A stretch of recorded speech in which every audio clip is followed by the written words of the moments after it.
રાજ્યના રસ્તાની ગુણવત્તા મામલે મુખ્યમંત્રીની કડક સૂચના બાદ નડિયાદ પાલિકાનું તંત્ર એક્શનમાં આવ્યું। અત્યાર સુધી એસી ચેમ્બરમાં બેસતા અધિકારીઓ હવે કામની ચકાસણી કરી રહ્યા છે। એક્ઝિક્યુટિવ એન્જિનિયર ધારાસભ્ય ચાલતા રસ્તાના કામની સમીક્ષા કરતા જોવા મળ્યા।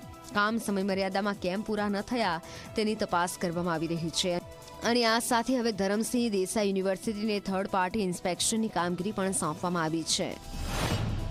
દાંડી માર્ગ અને રોડ એન્ડ બિલ્ડિંગ વિભાગના એક્ઝિક્યુટિવ એન્જિનિયર શ્રી સાથે પણ ચર્ચા કરી છે અને એમને લગતા જે નડિયાદ મ્યુનિસિપલ કોર્પોરેશન વિસ્તારમાં રોડ આવેલા છે એનો પણ ઝડપથી કામો પૂર્ણ થઈ જાય એ જે રાજ્ય સરકારની અપેક્ષા છે એ મુજબ આજે વિગતવાર બહુ વિશદ ચર્ચા કરવામાં આવી છે। મટીરિયલમાં કોઈ હલકી ગુણવત્તાનું અથવા તો એની થિકનેસનું અથવા તો ડામરનું કોઈ પણ જાતની ભેળસેળ ના થાય અને વખત એના સેમ્પલ લેવાય। સેમ્પલ લઈને એનું ટેસ્ટિંગ થઈને એ પ્રમાણે કામ થાય છે જે ટેન્ડરના સ્પેસિફિકેશનમાં છે એ પ્રમાણે થાય છે કે નહીં એની ચકાસણી પણ કરી છે।